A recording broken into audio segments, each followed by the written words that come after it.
الله الحمد لله رب العالمين والعاقبة للمتقين والصلاة والسلام على أشرف الأنبياء نبينا محمد وعلى آله وأصحابه أجمعين سبحانك لا علم لنا إلا ما علمتنا إنك أنت العليم الحكيم رب اشرح لي صدري ويسر لي أمري واحلل عقدة من لساني يفقه قولي أما بعد chers frères, salam alaikum wa rahmatullahi wa barakatuh.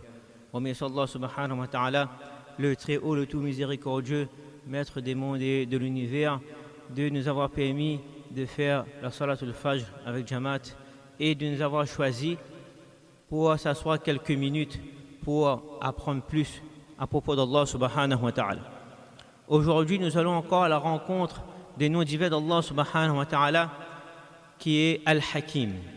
Que signifie, donc il y a deux noms, il y a Al-Hakam et Al-Hakim, et on va développer plus le nom Al-Hakim. Donc la racine de ces deux noms, Hakama, signifie l'empêchement, l'acte de défendre ou de protéger. Le mot Hakama, la protection, qui dérive de cette racine, car Al-Hakama est aussi qu'on appelle la bride qui empêche le cheval de s'emporter. Al-Hikma, la sagesse, qui protège l'homme de la bêtise, de la sottise. Le nom Al-Hakam, qu'on traduit ici par l'arbitre, ou Al-Hakim, le juge, c'est celui qui empêche deux adversaires de dépasser les limites. Donc le nom Al-Hakam et Al-Hakim a pour connotation le fait d'être sage, connaissant la vraie nature des choses, le fait de juger, de décider, de rendre un verdict, d'innocenter ou de condamner, et le fait de prévenir et de réprimander ou réprimer la malveillance ou la corruption. Donc la différence entre les deux réside que Al-Hakam fait référence à l'action de justice, alors qu'Al-Hakim il met l'accent sur l'essence même d'Allah subhanahu wa ta'ala qui est la sagesse et qui indique le caractère essentiel du possesseur de la sagesse. Donc, Al-Hakam, le juge, cité une seule fois dans le Coran. Dans la sourate Al-An'am, sourate 6, verset 114, Allah subhanahu wa ta'ala, qu'est-ce qu'il dit? أَفَغَيْرَ اللَّهِ أَبْتَغِي حَكَمًا وَهُوَ الَّذِي أَنزَلَ إِلَيْكُمُ الْكِتَابَ مُفَصَّلًا. Chercherai-je un autre juge qu'Allah subhanahu wa ta'ala alors que c'est lui qui a fait descendre vers nous ce livre bien exposé. Et le nom Al-Hakim est cité plus de 90 fois dans le Coran, 94 fois dans le Coran, qui peut se traduire par l'infiniment sage dans toutes ses actions. Prenons le mot Al-Hikma en arabe qui se traduit par sagesse. Signifie linguistiquement mettre chaque chose au bon endroit. C'est pour cela qu'on dit que lorsque quelqu'un il parle avec sagesse, signifie qu'il dit la meilleure des paroles avec au bon moment, la bonne quantité de paroles, les mots justes et les mots qu'il faut entendre ou dire à ce moment-là. Lorsqu'on dit agir ou décider avec sagesse, c'est la même chose. Ça veut dire qu'on fait la meilleure des choses au bon moment, avec la meilleure des manières.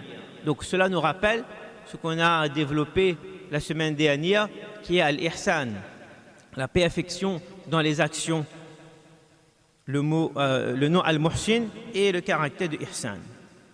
Donc je prends la meilleure des décisions, une décision sage, qui fait que j'arrive au meilleur des objectifs. Donc Al-Hikma, la sagesse, c'est le fait de dire ou de faire ou de placer la meilleure chose au meilleur moment dans la meilleure des manières. Al-Hakim, Allah subhanahu wa ta'ala, est celui qui, au-dessus des 7 cieux, agit avec sagesse dans chacune de ses décisions. Car à chacun des moments de notre vie, dans chaque chose que nous vivons, Allah subhanahu wa ta'ala, il décide la meilleure des choses qui puissent nous arriver. D'ailleurs, Allah subhanahu wa ta'ala, il dit dans la sourate 35, sourate Fatir, verset 2, ما يفتح الله للناس من رحمة فلا ممسك لها وما يمسك فلا مرسل له من بعده وهو العزيز الحكيم. Allah subhanahu wa ta'ala nous dit que lorsqu'il ouvre les portes de sa miséricorde, personne ne peut la fermer. Et lorsqu'il décide de fermer une porte de miséricorde, personne ne peut l'ouvrir. Et il termine, wa huwa al-azizul hakim, c'est lui le puissant, c'est lui le sage. Allah subhanahu wa ta'ala nous invite à comprendre que al-hikma s'applique dans le bien et dans le mal aussi. Lorsqu'Allah subhanahu wa ta'ala nous donne quelque chose, il nous donne avec sagesse. Lorsqu'il nous prive quelque chose, il nous prive aussi avec sa sagesse subhanahu wa ta'ala. D'ailleurs, le nom al-hakim est souvent accompagné avec d'autres noms divins d'Allah subhanahu wa ta'ala. La plupart du temps, c'est avec al-aziz et al-alim. Wa huwa al-azizul hakim. Et le nom d'Allah subhanahu wa ta'ala, al-hakim, est mentionné toujours donc al-aziz, soit la puissance, et al-alim, soit avec sa science. Et c'est très important de comprendre cela. Al-hakim, lorsqu'il est avec al-aziz, cela nous dit qu'Allah subhanahu wa ta'ala est celui qui a autorité absolue de décider de tout. C'est lui qui décide de faire une chose ou bien de ne pas faire. Alors on pourrait dire dans ce monde, une personne qui agit comme ça, c'est lui tout seul qui décide. Donc c'est un dictateur. C'est lui tout seul qui décide qui fait quoi, quand fait quoi, etc. Donc, mais Allah subhanahu wa ta'ala, il rajoute quoi avec que c'est lui seul qui décide, qu'il est al-hakim en même temps. Ça veut dire que Allah subhanahu wa ta'ala, il agit avec sagesse dans toutes ses décisions subhanahu wa ta'ala. D'ailleurs, le prophète, qu'est-ce qu'il dit? Si vous aviez connaissance de l'invisible, du futur, du passé, de tout ce qu'on ne sait pas là, alors on aurait choisi ce qu'Allah subhanahu wa ta'ala avait choisi pour nous. Parce que c'est la meilleure des choses qui puissent nous arriver à ce moment-là. C'est pour cela qu'on nous dit qu'il est important de faire la mashwara lorsqu'on a une décision à prendre.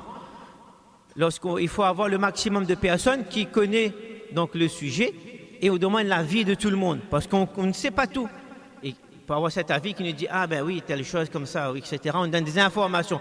Et lorsqu'on a toutes les informations, c'est par rapport à ces informations qu'on va prendre une décision qui est la meilleure de ces décisions à ce moment-là. Donc Al-Aziz est effectivement celui qui a autorité absolue, qui décide de toutes choses, mais il le décide avec sagesse et pour le bien de chacun d'entre nous et pour le bien de l'humanité tout entière. Dans le Coran, Allah subhanahu wa ta'ala, lorsqu'il parle de sagesse, il parle de sagesse aussi dans son jugement. Dans la sourate Luqman, sourate 31, Allah subhanahu wa ta'ala dit en ce sens وَإِذَا تُتْلَى عَلَيْهِمْ آيَاتُنَا وَلَّى مُسْتَكْبِرًا كَأَن لَّمْ يَسْمَعْهَا كَأَنَّ فِي أُذُنَيْهِ وَقْرًا فَبَشِّرْهُ بِعَذَابٍ أَلِيمٍ إِنَّ الَّذِينَ آمَنُوا وَعَمِلُوا الصَّالِحَاتِ لَهُمْ جَنَّاتُ النَّعِيمِ خَالِدِينَ فِيهَا وَعْدَ اللَّهِ حَقًّا وَهُوَ الْعَزِيزُ الْحَكِيمُ.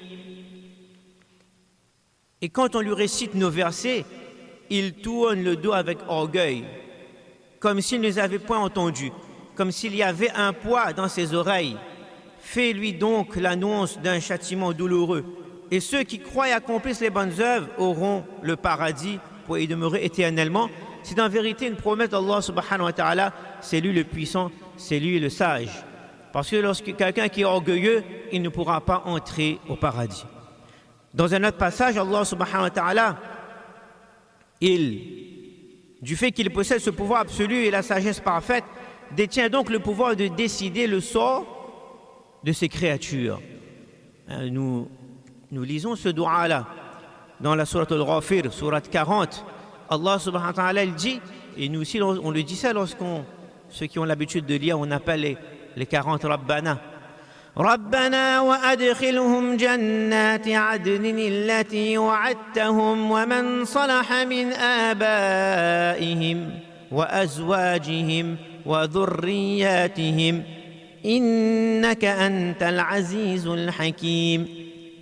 On demande à Allah subhanahu wa ta'ala, fais-les entrer dans le paradis que tu leur as promis, ainsi qu'aux vertueux parmi les ancêtres, parmi les épouses et parmi les descendants. Car c'est toi qui es le puissant et le sage. Car Allah subhanahu wa ta'ala, c'est lui qui peut décider de toutes choses. Dans le verset 118 de la sourate Al-Ma'ida, Allah subhanahu wa ta'ala nous apprend également que la sagesse de sa puissance apparaît aussi par son pardon. إن تعذبهم فإنهم عبادك وإن تغفر لهم فإنك أنت العزيز الحكيم. Si tu les châties, ils sont tes serviteurs, mais si tu leur pardonnes, c'est toi le puissant et c'est toi le sage. Maintenant, quand il est avec le nom Al-Alim, c'est également pour nous dire que sa sagesse, eh bien, elle est fondée sur son savoir absolu. Allah subhanahu wa ta'ala, il n'agit pas par ignorance. En effet, d'une part, sa sagesse est fondée sur sa connaissance suprême de toutes choses. Sa sagesse est fondée sur sa connaissance suprême de toutes choses. Et d'autre part, sa connaissance est utilisée avec une sagesse sublime. Allah subhanahu wa ta'ala est celui qui connaît le passé, le présent, le futur, celui qui est visible, celui qui est invisible. Allah subhanahu wa ta'ala, il sait ce qui se passe dans la création des cieux et de la terre.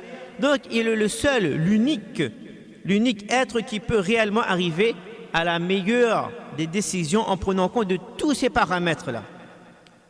Allah subhanahu wa ta'ala est al-Hakim.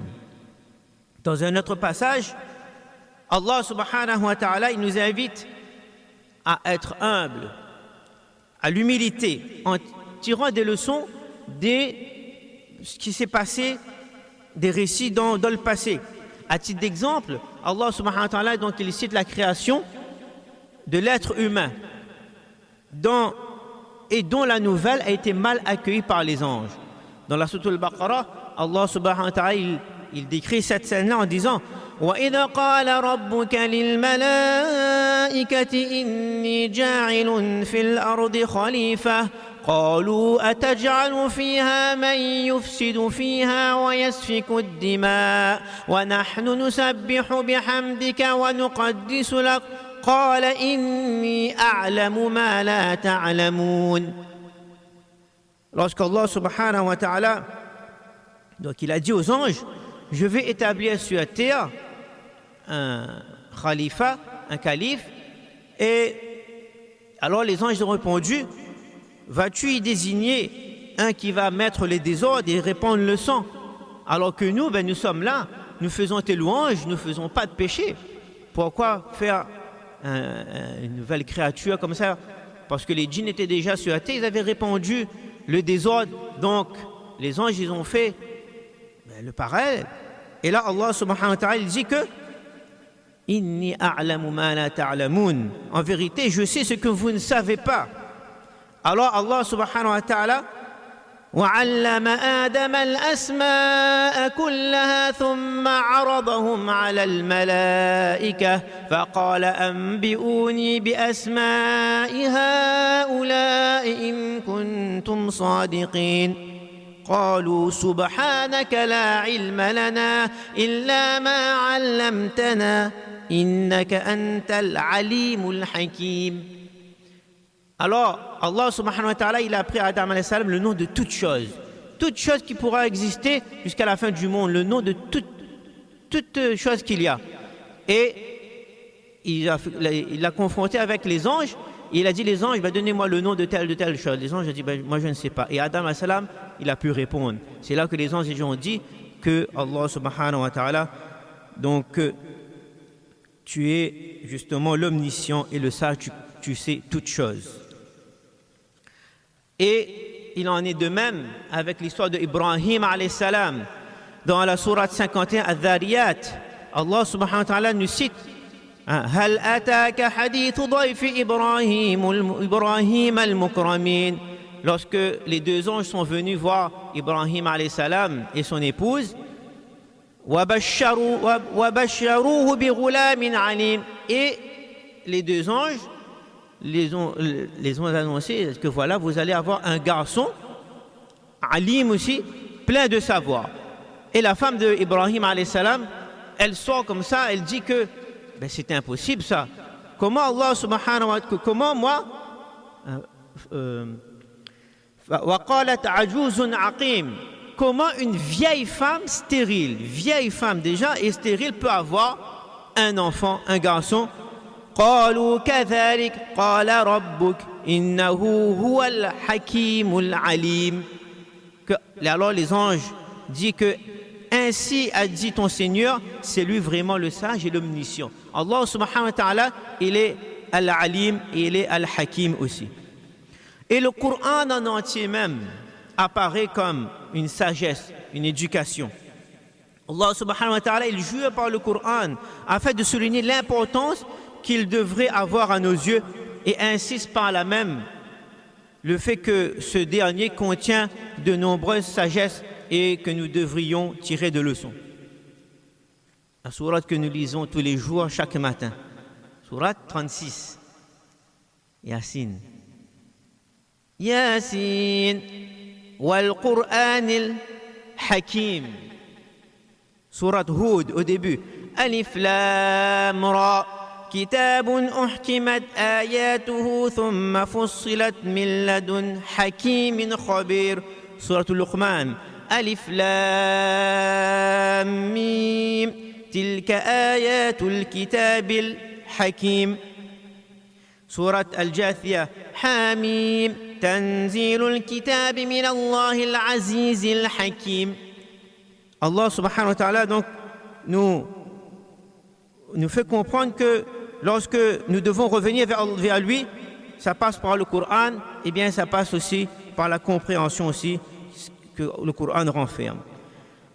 Donc, parce qu'Al-Aziz et Al-Alim, parce qu'Allah subhanahu wa ta'ala est Al-Aziz, il est Al-Alim, alors je fais confiance à sa sagesse et je sais ce qu'il me donne et ce qu'il me donne avec sagesse, et lorsqu'il me prive, je sais qu'il me prive aussi avec sagesse. Donc maintenant qu'on a compris ce nom Al-Hakim, comme tous les autres noms, on se pose la question, comment vivre au quotidien, comment se connecter à lui et faire ce nom d'Allah subhanahu wa ta'ala Al-Hakim un impact dans notre foi, dans notre vie. Donc on pourra noter trois aspects. Premier aspect, c'est de comprendre et de voir que dans chaque événement de notre vie, Al-Hakim est derrière.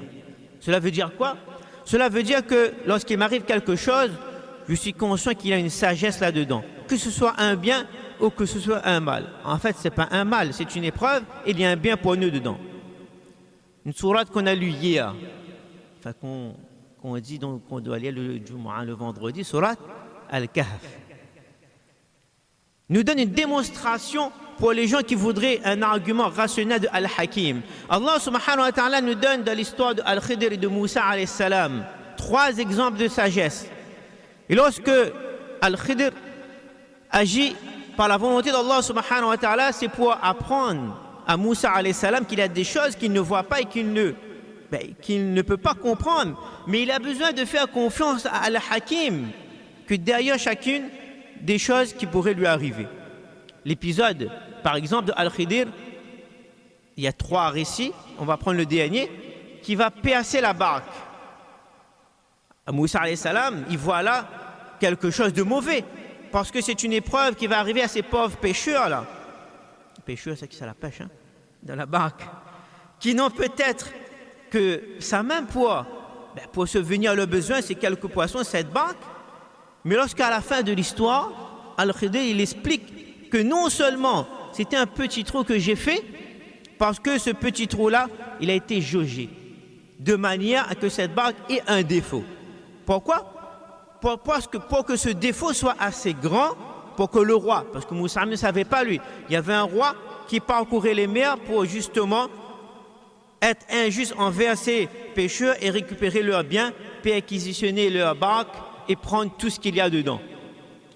Donc pour éviter que cette barque soit perquisitionnée, donc il a fait ce petit défaut-là dans la barque, qui est assez grande pour dire que cette barque a un défaut, on ne va pas prendre ce qu'il y a dedans, et qui peut être assez petit pour pouvoir être réparé et pour que ces pêcheurs puissent continuer leur commerce. Donc Al-Hakim, c'est la bonne dose, la bonne parole, le bon acte et ce qu'il faut ni plus ni moins à ce moment-là. Lorsque parfois il nous arrive ça, par exemple, on prend un exemple, quelqu'un il a préparé un entretien d'embauche ou autre, donc il a tout préparé et au dernier moment, il y a un imprévu, accident sur la route, embouteillage, malade, etc. Il ne réussit pas son entretien d'embauche ou bien il ne peut pas passer, alors il va se lamenter, il va dire non, j'ai fait tout ça. Mais avec du recul, lorsqu'on analyse tout ça, on voit qu'il y a un bien pour nous dedans. Souvent, comme ça, on voit une épreuve et par la suite, on dit, une fois c'est arrivé, ça aussi, quelqu'un il rate l'avion, après il voit l'avion là tomber là-bas. Il dit, heureusement, pas prendre l'avion. Au début, il dit, je n'ai pas gagné l'avion, et après il dit, heureusement, là, pas prendre. Donc, sur le coup, on dit, et c'est ça qu'on appelle al-ihsan. On revient toujours à la perfection dans les actions. C'est-à-dire, lorsqu'on fait une action, on fait de la meilleure des façons, la meilleure façon qu'on peut le faire pour faire plaisir à Allah subhanahu wa ta'ala. Et le résultat, c'est ça le destin. C'est ça le destin. Le résultat, c'est quoi? Allah ta'ala, il a décidé après. Et nous, on accepte ça. Nous, on a fait l'effort. C'est pas comme si nous, ça passe au passe-permis. Il dit non, mais apprendre pas, moi, de toute façon, comme il arrive pour conduire, mais il va passer. Non, c'est pas ça. C'est que lorsqu'on apprend le permis là, on prend des cours, on fait, on prend, mais on l'a raté une fois. On l'a fait l'effort, mais on l'a raté. Parce qu'Allah Ta'ala connaît. Peut-être si on aurait gagné un permis là, on ne connaît pas, peut-être on aurait fait un accident, ou bien on aurait fait le péché le lendemain avec la voiture. Non, on repasse deuxième fois, troisième fois pour. C'est Allah Ta'ala qui connaît ce qu'il y a de bien pour nous dedans. Donc la première manière de vivre ce nom-là, c'est vraiment de le voir dans les bonnes choses et dans les mauvaises choses qui puissent nous arriver dans notre quotidien, que derrière ça, il y a Al-Hakim, c'est celui qui connaît tout. Deuxième élément, rapidement, une fois qu'on a compris ça, eh bien cela nous fait gagner en confiance avec Allah subhanahu wa ta'ala. On s'en remet plus à Allah subhanahu wa ta'ala. On est confiant de tout ce qui nous voit est un bien pour nous.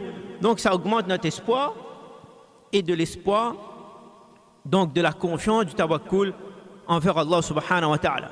Nous voyons cela dans la sourate, dans l'histoire de Ya'qub alayhi salam. Ya'qub alayhi salam, il va perdre son fils Yusuf alayhi salam au début de son histoire. Au milieu de l'histoire, il va perdre son deuxième fils Binyamin.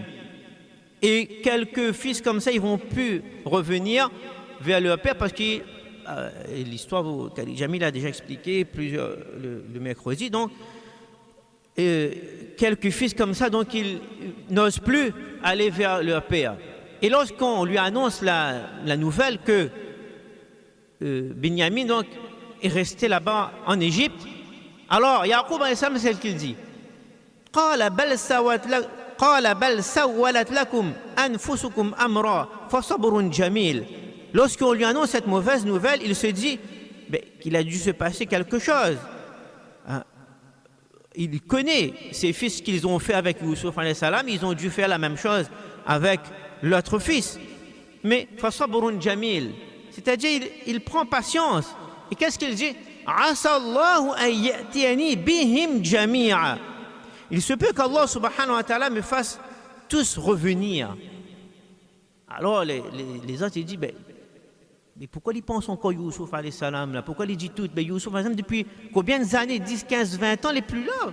Et il demande droit que Yusuf alayhi salam il revient. Et Ya'qub alayhi salam il demande droit pour tous ses fils, qu'il retrouve tous ses fils, que ce soit Yusuf alayhi salam, Binyamin et tous les autres. Innahu wal alimul hakim. Ya'qub alayhi salam, qu'est-ce qu'il dit? Que Allah subhanahu wa ta'ala c'est lui l'omniscient et le sage. Eh bien, nous voyons bien donc à la fin de l'histoire, on nous raconte que c'est l'ensemble des enfants de Ya'qub alayhi salam, ce qu'il a perdu et ce qui était dans l'erreur, tout le monde se retrouve auprès de Ya'qub alayhi salam. D'ailleurs, Ya'qub alayhi salam connaissait la sagesse de Al-Hakim, innahu huwal alimul hakim. Et troisième aspect, c'est d'utiliser ce nom dans notre vie de tous les jours comme une source d'inspiration pour notre comportement, notre manière de parler, de réfléchir, de décider et d'agir. Essayons d'être des gens qui essaient d'avoir la sagesse et qui essaient d'agir par la sagesse. Pourquoi? Parce que très souvent, lorsqu'on on agit par émotion. Et parfois on s'emporte, parfois on est trop dur avec certains élèves, parfois on regrette après, on dit non, peut-être, on ne sait pas pourquoi il a fait ça, peut-être il y a eu des problèmes après. C'est pour ça qu'il ne faut pas trop s'emporter. Donc parfois on agit du coup du stress aussi, parfois on agit sous la colère. Notre fils il a fait telle ou telle chose, on s'emporte parfois. On agit en action-réaction. Quelqu'un va me dire quelque chose, va me toucher, qui va me toucher, je vais tout de suite répondre quelque chose. Ou quelque chose va se passer, je vais voir qu'est-ce qui se passe et je réagis tout de suite. Donc on a vu Al-Hakim, il dit avec Al-Alim. Al-Hakim, il agit avec sagesse. Parce qu'il a le savoir, donc si on veut agir avec sagesse, il faut bien prendre le temps de tout analyser. De ne pas prendre tout de suite des décisions comme ça, c'est-à-dire de regarder tout ce qui s'est passé, d'agir, de ne pas agir par intérêt, par émotion, par stress, pour faire du mal à une personne ou bien pour telle ou telle chose, non, de bien analyser la situation et de prendre la décision. Donc pour terminer, Inch'Allah, la connaissance de ce nom divin donc renferme des bienfaits. Donc on développe l'humilité parce en apprenant cela, donc on voit que notre connaissance est limitée. Que c'est seul Allah subhanahu wa ta'ala, il est al-alim, il connaît tout. Nous, notre connaissance, il est limitée. Donc, on doit être toujours à la recherche du savoir durant notre vie. L'éducation ne s'arrête jamais tant que nous sommes vivants. Et depuis notre jeunesse jusqu'à notre dernier souffle, on doit toujours apprendre pour pouvoir justement agir avec sagesse. Plus on a la connaissance, plus on pourra agir avec sagesse. Et la sagesse d'Allah subhanahu wa ta'ala s'est manifesté en faisant descendre le Coran.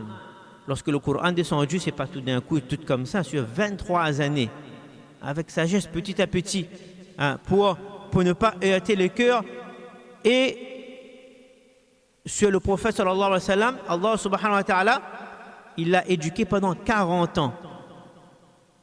Et sur 23 années descendu. Donc petit à petit, avec il faut se former comme ça. Il faut être patient, prendre du temps, bien réfléchir. Par exemple, lorsqu'on a un sujet, un événement à préparer, se fier aussi aux personnes compétentes et les préparer. Ça, c'est très important.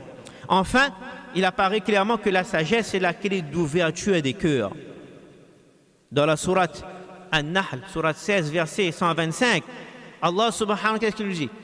Ud'u ila sabili rabbika bil hikmah wal maw'idatil hasana.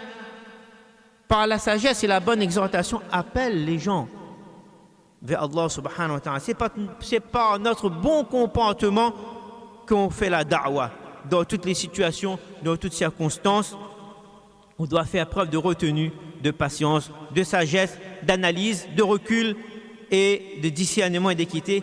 Donc, essayons d'agir avec sagesse en utilisant Al-Hakim comme source d'inspiration dans notre quotidien et Inch'Allah.